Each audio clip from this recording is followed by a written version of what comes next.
You're listening to Saturday Morning Media. And now, back to our show. Under the Puppet is made possible by the Saturday Morning Media Patreon patrons who support the show over at patreon.com/Saturday Morning Media. Welcome to Under the Puppet, the show that talks to professional puppeteers about the art and business of puppetry with the sole purpose of helping you up your puppet game. My name is Grandpa Choco, and this is Under the Puppet. Welcome back. This episode, I get to speak to Mallory Lewis. Mallory Lewis took over performing the iconic character Lamb Chop after her mother, Shari Lewis, passed away in 1998. Since then, Mallory has kept Lamb Chop going strong, performing shows all around the world. I was honored to get a chance to speak to Mallory in her home in Malibu for this episode. And yes, Lamb Chop does make an appearance or two as well. One quick note, the audio at the beginning of this interview is a little bit wonky, but it does even out just a few minutes into our conversation. So now, without any further ado, here is my interview with Mallory Lewis and Lamb Chop. Lamb Chop warming up. La la la la la la la la. Are you ready for your big interview, Lamb Chop? I'm so ready for my interview. Do you know that tens of people are going to hear you? I can't wait. I hope all 10 of them love me. I'm sure. Who wouldn't? Who wouldn't? What's not to love? Well, Mallory Lewis, welcome to Under the Puppet. I'm so excited to have you on the show. I have spent my life under a puppet in more ways than one. Yeah. Well, we'll get into that, hopefully. I'm so excited to talk to you. I'm going to talk a little bit about, I want to start, was your first exposure to puppetry through your mom? I had a lamb chop put in my crib the day I was born. Mm-hmm. So I would say that unless it was prenatal exposure, which I'm sure I got as well, that was my first exposure. Yeah. And was it just Lamb Chop, just somebody you grew up with? Yeah, she was my little sister. Mm-hmm. I mean, nothing more, nothing less. She was... What do you mean nothing less, nothing more? I was the light of your life, the star in your sky. I was your universe. Yes, you're my universe, sweetheart. How did your mom get started in puppetry and ventriloquism? Well, my grandpa was Peter Pan the Magic Man, the official magician for the city of New York under Mayor LaGuardia. Now, don't forget, Grandpa, if he were alive now, I guess would be over 100. So he was probably born in 1910. And so he grew up in vaudeville. And the magical arts, as they call it, include juggling, include fire swallowing, include... pretty much everything that it's really hard to make a living at. Right. It's really cool when you're 19. Yeah. And so Grandpa exposed Mom to all of those magical arts, and she could juggle. I think she drew the line at fire things. She didn't like fire, but she could juggle. She could do magic. She could. My grandma was head of music for the Bronx City Schools, so my mom also was a very poor violinist, but got into music and art by playing the violin. She played Flight of the Bumblebee, and she played it so quickly that the auditioner asked her if she was going to a fire. So that's how she was exposed to puppetry. It was just one of the many magical arts that wandered through our house.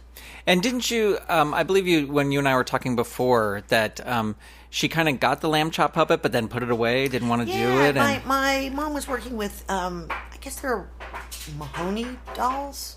Like Edgar Mahoney, or Charlie. One of those. Well, yeah, I know who you're talking. Sort of who you're talking about. And one was Taffy Twinkle and one was Samson something. They were the same doll with different wigs. Or maybe there were two dolls, but one of them had a wig. At any rate, there was a wig involved. And my grandpa, as the story goes, was owed money by somebody. And the woman came up to my grandpa and said, "Hey, darling, your daughter's an entertainer, and my daughter sews. She made this present for your daughter."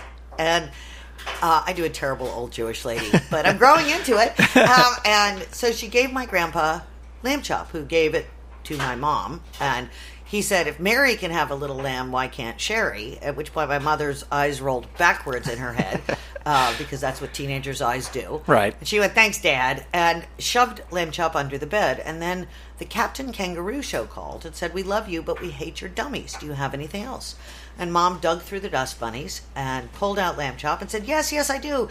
It's a little sock puppet named, and quite uninspired, she went, lamb chop, because it was a lamb. And that was it. Lamb chop was born. Wow.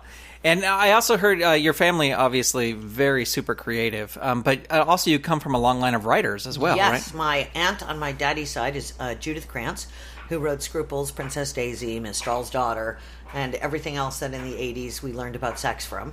And my dad's a book publisher. My mom has published 60 to 70 books. I've had 20 young adult novels published under another name. My Uncle Lanny, who was one of the co-creators of Lamb Chop, Charlie Horse, Hush Puppy, is a writer, wrote a ton of Love Boats. So yes, basically when someone in our family gets up in the morning, a tree dies.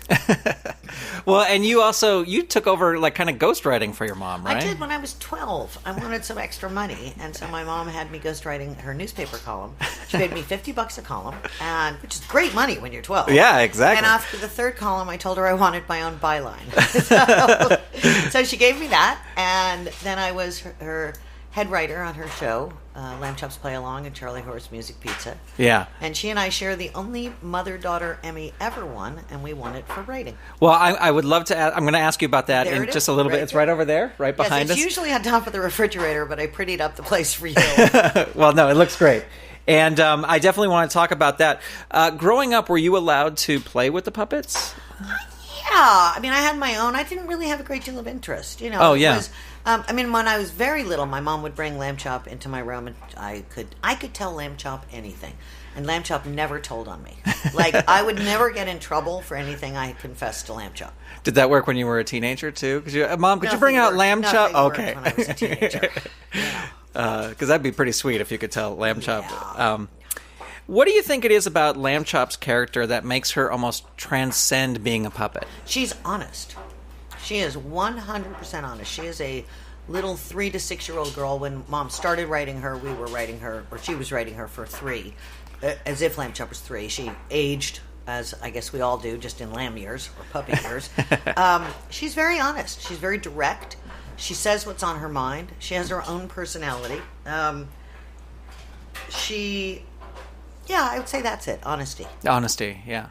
Well, that's a good trait in a character, is to have It's a good an trait honest in a person, but Good luck. good luck with that. Yeah.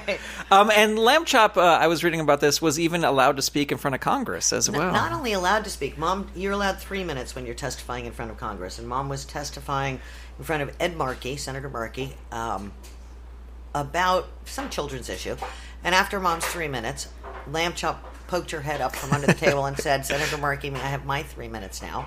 And Senator Markey, who loved my mom, said, "Well, yes, Miss Chop, of course you can." And so Mom got 6 minutes. Wow. And it's all in the congressional record. It's great. Yeah. It seems that quality children's entertainment was very important to your mom. It was all that was important. We never wrote down to the kids. The one fireable offense on our show was if someone said, it's just for kids. You know, well, I'm sure there were other fireable offenses, but that was top of the list. Yeah, kids deserve the best, not the worst. I mean, with what's going on with the school shootings and the moron GOP, who is, committed to protecting guns, not children. And people who say, I support the NRA. The NRA doesn't support them. The NRA is a gun lobby. It has nothing to do with...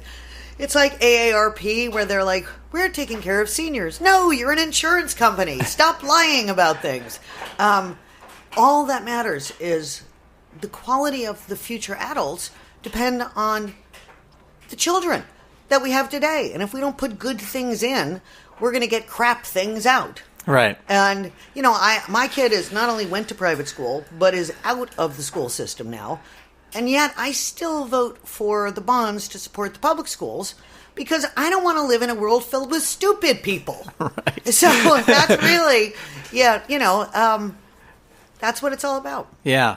Well, and what I loved, I watched some clips of Lamb Chop's Play Along that you worked on and that you won the Emmy for. Go with on, your you mom. Still watch it. Come on, you sing along, you play along. The song that never ends is still going. This is a song that doesn't end. That one? Yes. Thank you. And now everybody is singing it. Yes, it goes on and on like trend. Thank you, Lamb Chop. You're welcome. So, Santito, stop it, Lamb Chop. this is so great. It's 2 interviews for the price of one. The clips I watched, I'm not saying it's for kids because I don't want to get fired. But No, it was obviously aimed at children. But there was a lot of like kind of mischief in it, which was a lot of fun. And like the episode I watched was almost like, it was called Betcha, and it was like Betcha can't do it. And it was almost like bets. It's like you could trick your friend, and It was. Parents should be encouraged to watch TV with their kids. They should also know that if they put their kids down in front of the TV, what their kids are watching is safe and appropriate and not a giant waste of their time and doesn't model bad behavior. Right. So there's nothing on TV right now with a warm, caring, intelligent adult offering comfort and advice.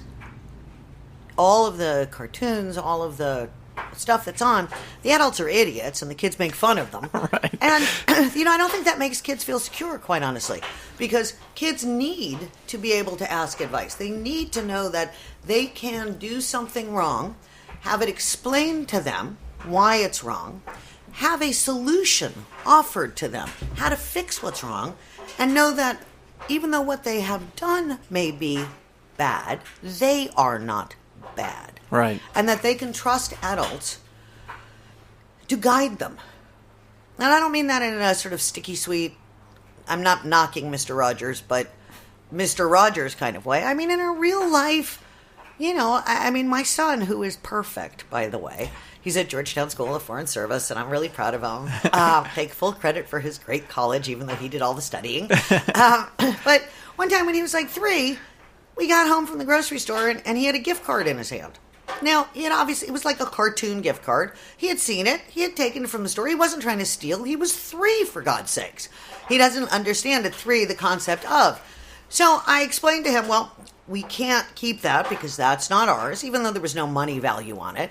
And let's go back to the store and we'll just explain to them that you didn't know that you couldn't put it in your pocket, and we'll give it back and it'll be fine. So we went back to the store and I had him explain it. He was highly verbal. I didn't have to make him talk without moving my lips. Right. And he just got the lesson that not just not to take things that aren't yours, but he got the lesson that it's okay to make a mistake and that the adults in your world will help you work around your mistake. I mean, he's 19 in 2 weeks. At this point in his life, he's capable of making mistakes I can't fix. Mm-hmm. But when you're a little kid, you're really not capable of making a mistake, that your parents can't fix. And that's really what the show was about on a very deep level, was about that adults are there to support you. Yeah. They're there and to have fun with. Yeah. So that's a long answer. I don't even remember the question. But. No, well, it's good. And it certainly shows in that show, because the show was nominated for so many Emmys, and then you won the first mother-daughter Emmy. Yeah. And Mom won every year for performing. It was great. Yeah. Can you talk a little bit about the puppetry on that show? Because from the clips I've seen, it seems that that Lamb Chop and Charlie Horse were a little bit more mobile. Their legs could move and stuff like that. Oh, yeah. That had nothing to do with Mom and everything to do with master puppeteer Pat Breimer. Pat could make the puppets do anything. And don't forget, this was 30 to 20 years ago, if you're talking the play-along years. We couldn't afford CGI. Mm-hmm. We couldn't, to simply do a single thing of green screen where you throw a ball in the air and it goes up through the sky, for instance. That was $10,000. Right. We had to use the big edit room. Right. We only got one of those per season. This was kids' TV. Pat, with a little bit of string, I kid you not, monofilament, and his amazing rigging knowledge and marionette skills and creativity, he could make the puppets ride bikes, play baseball. And the mom used to say, because with a limited budget, there's limited time.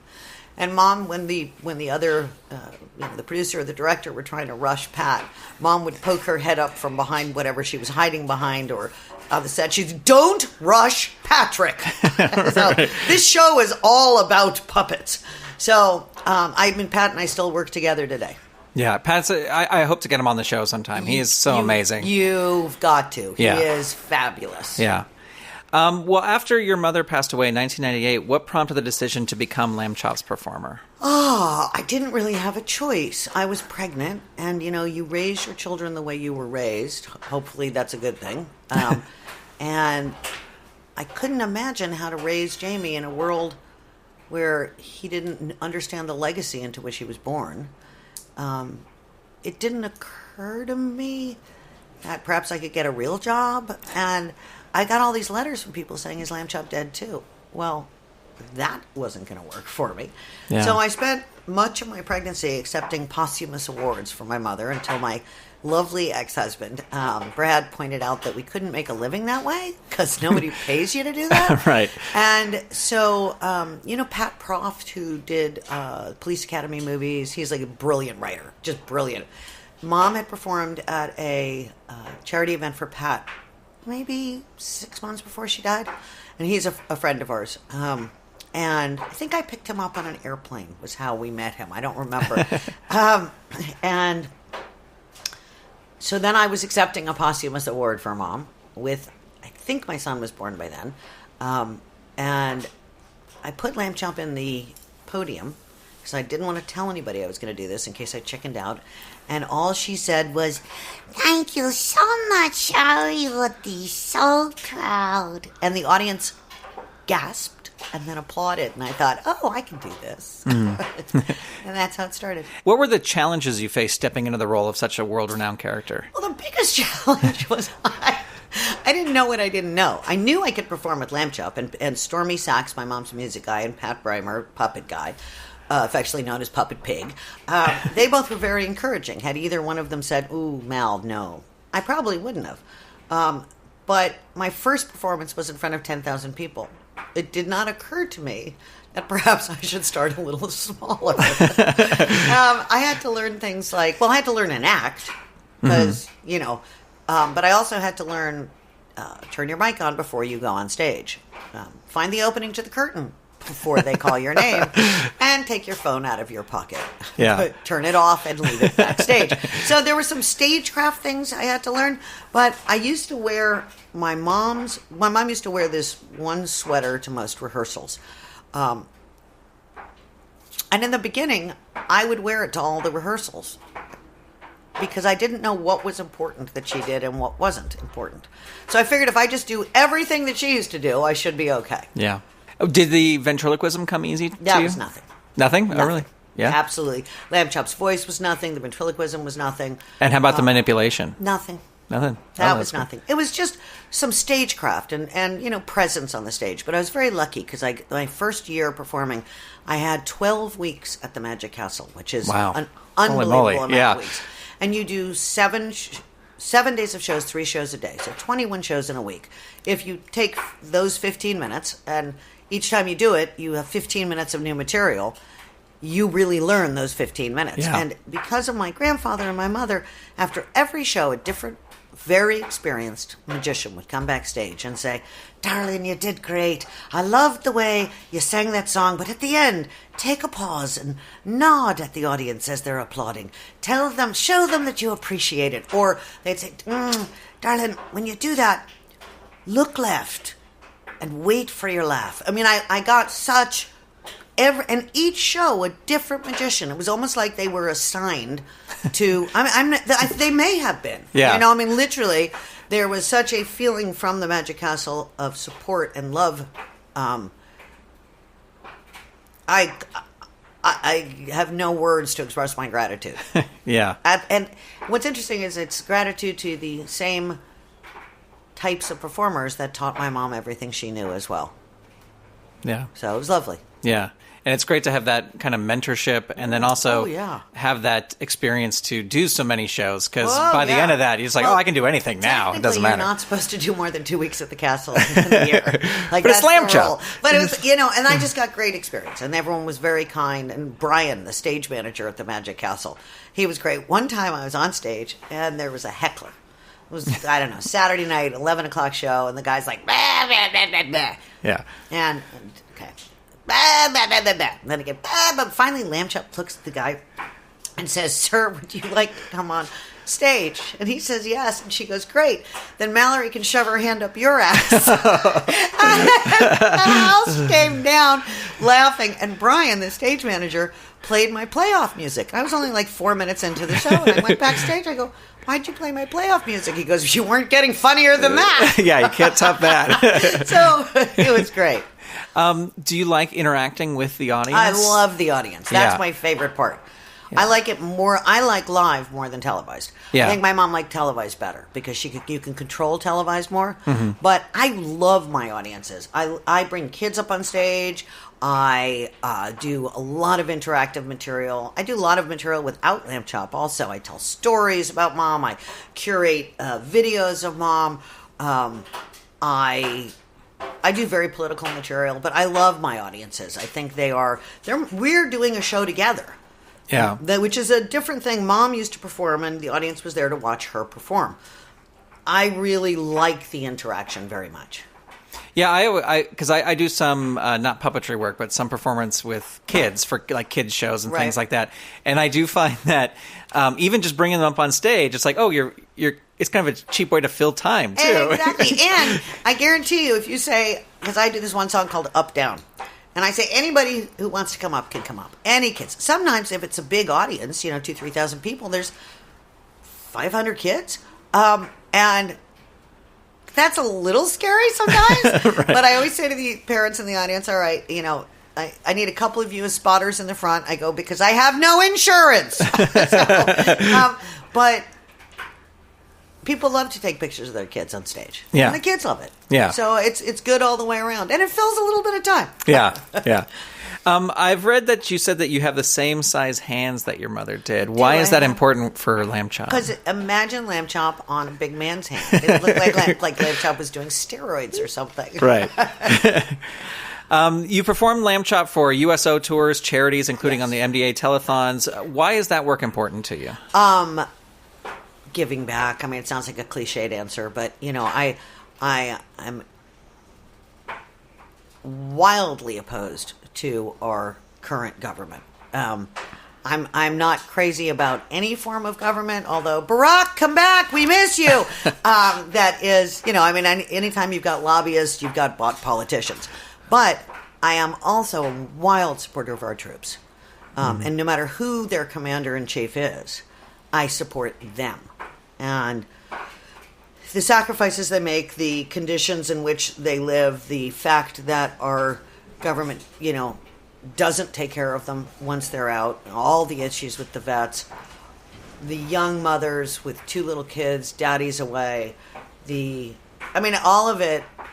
Lamb Chop has, the power of the chop is the power to make people feel good. Mm-hmm. And if anyone deserves some thanks and to be made to feel good, it's our trips. Yeah, I've seen pictures on your website of your trips to USO, and it's so funny because you think, oh, this is a 3-year-old or 6-year-old lamb, but they're so happy to meet Lamb Chop. Grow up with Lamb Chop, yeah. And I remember during, my son was very little. He was 5, so it was about 14 years ago. I don't know which particular conflict we were in then, but they did the Task Force Iron Horse Welcome Back at Fort Hood, and one of the colonels, some guy who looked so much like a colonel, bald head, big, strong, if you met it, you'd central casting, that's a colonel. Right. And he came over and he said, ma'am, when my boys were, on the front lines and we were waiting for the action to start, he was a tank commander, they would sing, "This is the war that doesn't end." And I walked out with Wayne Newton onto the stage, and there were 50,000 people in this, which that's crazy. Yeah. Crazy. Yeah. And he introduced Lamb Chop, and to my right, stage right, my right hand, audience left, I don't know. At any rate, they started singing The Song That Doesn't End. And then the whole group of people was singing it with lighters, holding lighters up. It was like being a rock star. And I remember looking up and thinking, Mom, if you are watching, you are certainly hearing this. Yeah. It was incredible. Well, and it's amazing that, 50,000 people focused on a little lamb pup. When you compare those, they were sort of focused on me. Well, of course. I was wearing a very hot red dress. It was, Lamb Chop's great. I love traveling with her. I get all sorts of amazing perks traveling. I'm about to go and be the guest ringmaster for the Big Apple Circus. Oh my gosh! March 14th for Military Appreciation Day. And I'm just amazing. hoping the commander-in-chief is there because I've got some comedy waiting for him. Well, that will certainly make the news, or at least Twitter. Exactly. It'll wind up on Twitter. Oh, he's too chicken to go up against the chalk. Nobody comes out well against the chalk. Yeah. Tweet on that, Orange Cheeto. How do you think your mother's characters, the characters she created, have evolved since you've taken them over? Lamb Chop's definitely... Lamb Chop had a great deal of respect for my mom because she was Lamb Chop's mom. Right. I'm just her sister. She is not terribly impressed with me. Hush Puppy still is because he's very sweet. And Charlie, Charlie's a 12-year-old boy, so he's very loving to me. But Lamb Chop definitely, she mouths off much more to me than she would to Mom. Right. So... you also perform a Lamb Chop After Dark show sometimes. I do. And It's not really Mallory who does Lamb Chop After Dark. It is me who does Lamb Chop After Dark. And it is, I don't say any dirty words except the Trump. Yes, Trump is a dirty word. Now, mostly what I do is I do political stuff. And sometimes I've had a teeny bit to drink. Yes, there is a little drunk routine. Oh, my I had gosh. a woman come up to me and say, your mother would be horrified by that routine. And I looked at her, I go, madam, my mother wrote that routine. So... yeah, well, I love, because I'd heard you talk about this show, is that there is no dirty, there's no bad words in it. No, you don't have... If you have to use bad words to be funny, you're not funny. Yeah. Sorry, Andrew Dice Clay. But the truth of the matter is, now Lamb Chop will sometimes say things where she's obviously headed for a bad word, but I cut her off. Right. So, no, there is never, ever, ever a dirty word, and there's never a crude sexual joke.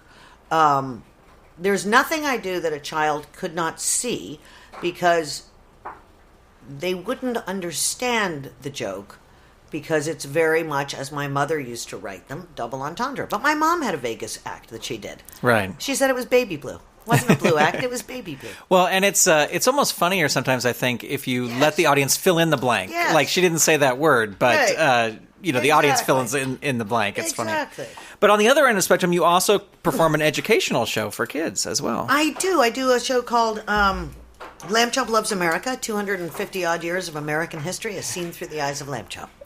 And it's, I do the 50 States song, and I can do the 40... chokes me to say this, 5 presidents to the William Tell Overture. It's very interesting because I have to stick with the curriculum. Mm-hmm. It's a curriculum-based show. The schools can get, the performing arts centers can get funding by bringing me in. But it is very difficult to sing about the Pilgrims and talk about the Pilgrims because the truth of the matter is we gave them cholera, and we stole their land. That's what happened. They didn't... graciously move so that we could... it was a horrible time in American history. And I talk about it in a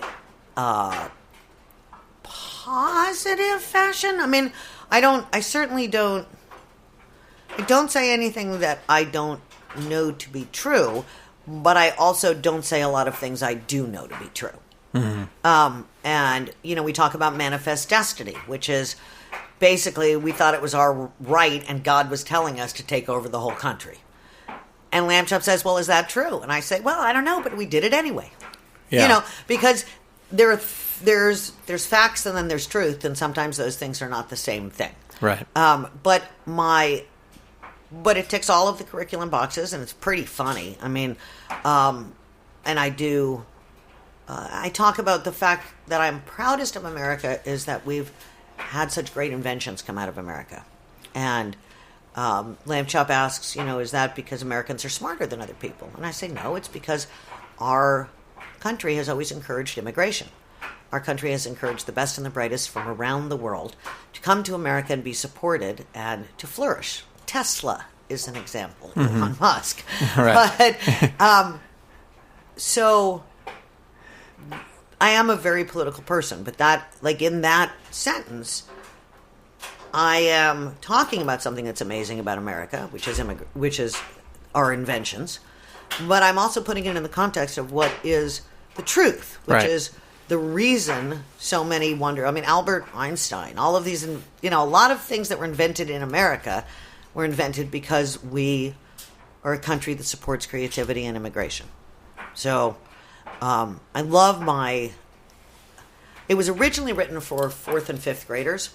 It tends to get booked for kindergarten through 1st grade. So some of the stuff I've had to child down, because I also don't think there's any point in terrifying 5-year-olds with the truth. Right. It's enough that they're afraid to go to school. Right. We came to see the lamb. Why are you telling us this? It's enough that they're afraid to go to school. Yeah. And the children are practicing lockdown drills. Yeah. I mean, I remember when we used to practice nuclear bomb drills, because getting under your desk was really going to help in the case of a nuclear explosion.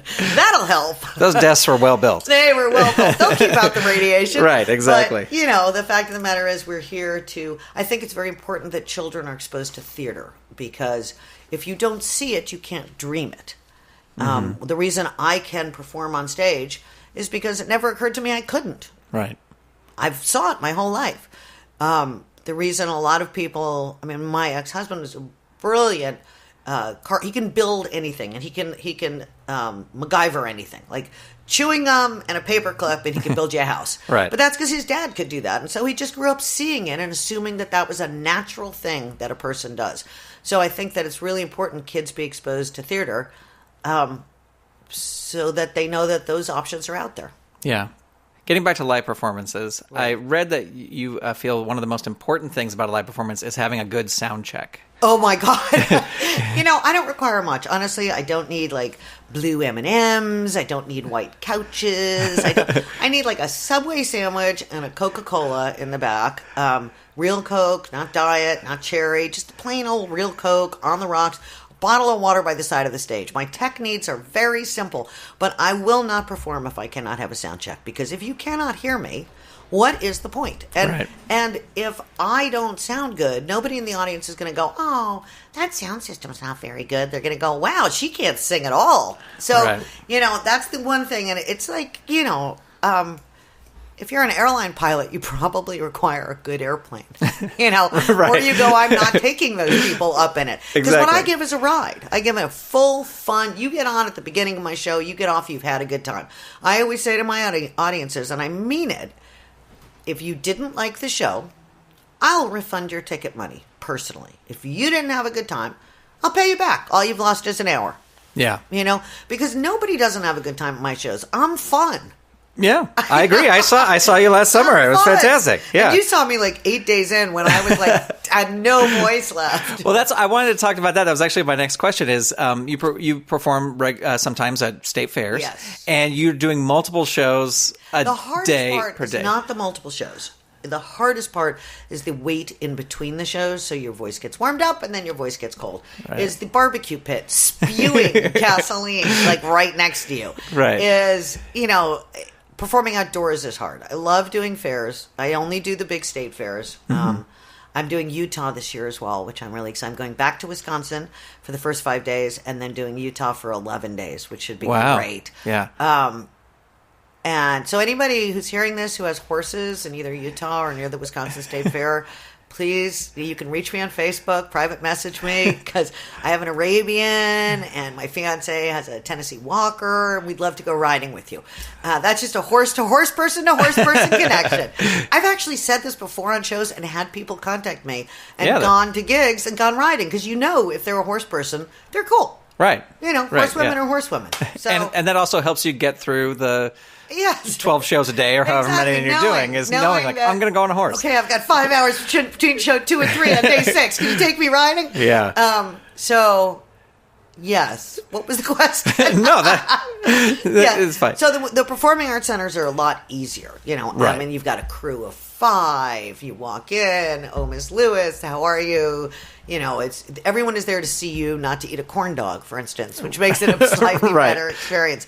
But my audiences are 80% adults. People, 6 people will bring 1 toddler, and they'll say, oh, well, we all wanted to bring little Lucy. I'm like, is little Lucy the devil? Does it need 6 of you? But it's cute because everybody, the grandparents, remember, the parents remember, the young parents remember. Yeah. You know, and little Lucy is amused. Right. Well, I remember we were walking through the Wisconsin State Fair, and we did not know you were going to be there. And then we were walking right past the stage, and now please welcome Mallory Lewis and Lamb Chop. We were like, no, we're staying here. We have to stay here. We have to see this show. So I can totally see how the audience skews older because it's like, no, it's Lamb Chop. We got to go see. Exactly. You know? And I autograph after every show for as long as anybody wants. That's part of the experience people get with Lamb Chop is not just getting to see Lamb Chop, not just getting to touch a memory, but to make a memory. Yeah. Yeah, we certainly didn't forget. I've never actually even said that before. Copyright Mallory Lewis. Do you have a booking agent who helps you get gigs, or do you do that on your own? Harmony Artists, Adrian and Jerry. They're fabulous. They are. I know everyone goes, oh, they're like family, but they really are. They're about the same. I come from the Hurwitz family because my mom's maiden name was Hurwitz. There's about 300 of us, but we only count as 150 because we're all short. Of course, we all have giant personalities, so maybe we count as 600. I'm not sure. But Adrian and Jerry. There literally are 300 Hurwitzes. So when Adrian and Jerry come to a family party, people just assume they're cousins because they look like us, they sound like us, and nobody actually knows all of us. So, but they're fabulous. Harmony Artists. Is it good to have a booking agent? You can't do it otherwise. Yeah. You know, first of all, only a fool negotiates for herself. But second of all, I don't know everybody, and they know everybody. Right. And people hire me sometimes because they just trust Jerry and Adrian. Right. Right, and you can also, since they know everybody, you can always go, yeah, you may not want to do that gig. Yeah, exactly. We can do other things. Yeah, let's do something else tomorrow. Yeah, and then you'd be miserable if you did it yourself. What advice would you give a puppeteer who wants to start performing live? First, I would say go to college. Mm-hmm. Because it's a really hard business. There's not, I perform with the most iconic puppet, arguably in the world. Okay, Miss Piggy, Kermit are right up there, but the most iconic puppet in the world, and it's hard to make a living. Yeah. So I would say if you want to be a puppeteer, first of all, you have to be able to write your own material. You have to be able to create your own show. But as you know, you have to create your own gig if you want your own gig. Yeah. Because to forever be performing someone... It's different for me because I will forever be performing my mother's puppet, but she's my sister and that's my mommy. Right. To forever be in someone else's system is probably not terribly satisfying. And I would say travel around the world, explore puppetry around the world, because that's what will distinguish you from somebody who just does Muppet-style puppets. Right. If you can bring in, I can do Bunraku, I can do... Okay, we've just run out of foreign words that I know. But like marionette puppet, shadow puppetry, all those different styles. All the different styles. And then, it's a very different world than it used to be. Music is different. Dance is different. The spontaneity of creation is different. I would not... If I wanted to be a puppeteer, and we're starting in puppets now, well, I'd do something else. But I would, assuming I wanted to do that, starting puppets now, I would try and bring something generationally different to puppets than what exists. Mm-hmm. I don't know what that is because I'm not in my 20s, but... I know I look it, right? Yes. Winky face? Yes. Boy, he was slow on the uptake on that one. What? But yeah, I would do something, maybe, I don't know, Flash Puppet Mob? I don't know. I don't know what. I don't know what is modern in that way, but that's the line to walk, to bring freshness and irreverency to quality. And that's what Mom did. And that's what I think I do. Yeah. My son would say I crossed the line. He's like, Mom, Lamb Chop's not supposed to be political. But I know my mom would have been. I know that what... the whole point of being an artist is you have a platform, and if you have a platform, you have a responsibility. It is a duty to utilize that platform. Yeah. At least that's my theory. Well, if you put yourself into your art, whatever your leanings are, if you put yourself into your art, you're making true art. We talk about honesty right at the very beginning. Yes, honesty. Yeah. Back to honesty. Yeah. Well, as we wrap up here, what has been the highlight of your career so far? Everything I've done with the USO. Oh, well, two things. Okay, landing on a carrier in a tail hook. Wow. Boom. That, just boom. Yeah. But the other was I was horseback riding in Africa, village to village. And we got to a Maasai village, and I had Lamb Chop. Now, what I didn't realize was the Maasai have no tradition of puppetry. They've never seen a puppet, but they do believe in evil spirits. So once the children stopped crying, it got better. But because the head man spoke English, so it was all explained. And I sat down and I had learned, 10 words in Swahili. Which you go through 10 words really quickly, by the way. And my girlfriend was filming it. And the only way for her to get a good shot of me, because she was so excited that she didn't move to where the good shot was for me literally to sit in a pile of cow dung surrounded by the children. Mm-hmm. So I ran out of Swahili very quickly, and I thought, oh dear. And so I had Lamb Chop poke one of the children in the belly with her nose and go, boop. And the kid looked at Lamb Chop and went, boop. And then Lamb Chop and the kid, it was like E.T. Da, da, da, da, da, But that was one of the most, there's a picture of me someplace on Facebook, comes up once a year, where my grin is like literally splitting my face open, because it was so amazing to use puppets to connect to these beautiful little children who live in mud huts. Yeah. And that was incredible. Yeah. Yeah. Using puppet to break down the walls of barriers. Incredible. Yeah. It was incredible. So I would say that was that, and then on a sort of a flip side, I performed at my son's school every year, and they have a beautiful performing arts center, and kids still come up to me. Now they're young adults, and they go, either they say, "Hi, Jamie's mommy," because when you're a parent, your name becomes your child's name, and then whether you're mommy or daddy. Mom or dad, so right. It's one word, Jamie's mommy, or they'll go, "Hi, how's Lamb Chop?" And so that means a great deal to me too. It means a great deal to me that my son grew up knowing, loving, and understanding his family's legacy, even though his grandma passed while he was still in utero. So, Lamb Chop has brought all things good into my life. Yeah. Well, if people would like to connect with you online, where can they go? I have a Twitter account, but I never check it. I'm old school. Mallory Lewis on Facebook. It's the one of me wearing, I don't know what, because there's just a couple of weird accounts on there. But just go to the one that has all the pictures. I'll link to it in the show notes. Go so to the people one can that has all the pictures. You Yeah. can't miss it. And I think I have the 5,000 friends that you're allowed to have if it's not a fan page, but it doesn't mean you can't follow me. Yeah. I'm sure to make some of you laugh and some of you block me. And Instagram, and I'm pretty findable. Google me. Okay. If you go to my website, MalloryLewisandLambChop.com, and send me an email, I will respond. Somebody asked me once, will your people give you my email? And I'm like, I don't have people. I will get it and I will respond. And first week of August, Wisconsin State Fair. And then September is the Utah Fair. But check in and I'll be coming to a stage near you. Well, Mallory, thank you so much for talking to us. We really appreciate it. This was so much fun. And Lamb Chop, thank you so much as well. This is the song that doesn't end. It's going to keep going. Yes, it goes on and on, my friend. Some people started singing it, not knowing what it was, and we'll continue singing it forever just because this is the song that doesn't. Goodbye. My thanks to Mallory Lewis for being on Under the Puppet. I have links to Mallory's website and more in the show notes for this episode number 14, over at underthepuppet.com. Mallory Lewis, like her mother before her, Shari Lewis, is a ventriloquist. Ventriloquism has its own set of unique challenges and practices that are a little bit different from other forms of puppetry, but might be an avenue that you would like to explore. I can recommend 2 books which would be good starting places for anyone interested in the art. How to Become a Ventriloquist by Edgar Bergen, and Ventriloquism for Fun and Profit by Paul Winchell. Now, neither of these books are end-all be-all books on the art form of ventriloquism, but they do serve as good launching pads.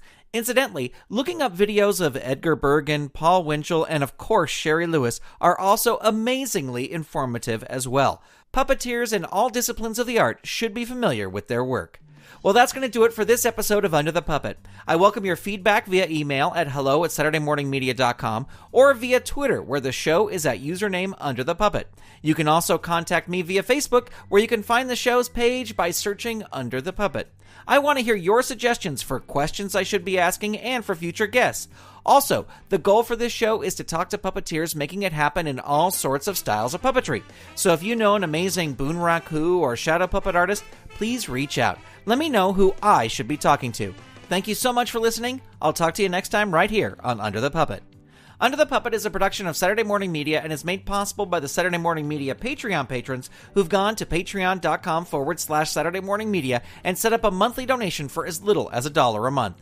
Huge thanks to Shay Stewart, Bern Lafferty, Jeff Peterson, Dale Godania, Steven Staver, Jackie Klimo, Melissa Crawford, Dave Slesher of the Evil Genius Chronicles, Mike Conflin, Dorothy Pachoco, John D., Kathy Crawford, Brian Greer, Carrie Whitney, Chuck Tomasi from the Technorama Podcast, Chris Foster, Stephen Ing, Clinton of ComedyForecast.com, Vicky DeVries, Mike Wabshall, Twitter user Butts and Gear, a.k.a. Wildcat, Eve Cunning, Mike Hamilton, Gaston Moreno, Reed Loveland, Ivan Asquith, Vanessa Whitney, Peggy Etra, Kristen Hogan of Squid Friends, David Akers, Zoe Palladino, Ellen Multari, Christopher Harris, Rachel Jackson of Vox Fabuli Puppets, Carolyn Weisner, John Petty, Rachel Hansen, Darcy Prevost, Fernando Torres, Ron McAdams, Perlicue Magic, Jason Domer, Trent Hammond, Cora Goodall, Lee Barrett, Casino Skunk, The Misty Minute, Peter Capesser, Night Gig Studios, Joelle Rechtfertig, Adrian Rose Leonard, Earth to John Francis, RJ, Ginger J. Fitz, Megapodtastic, Paul Brunel, and Jamie Hitchcock. If you'd like to support this show and the other fun content from Saturday Morning Media, become a patron. Head on over to patreon.com/Saturday Morning Media and set up your monthly pledge today. You can also tell a friend about the show or leave the show a review on Apple Podcasts, Spotify, Google Play, or wherever you hear your podcasts. Under the Puppet is copyright 2018 Saturday Morning Media, Grant Pachoco executive producer, all rights reserved. www.SaturdayMorningMedia.com. You've been listening to Saturday Morning Media. Stay tuned. We'll be right back.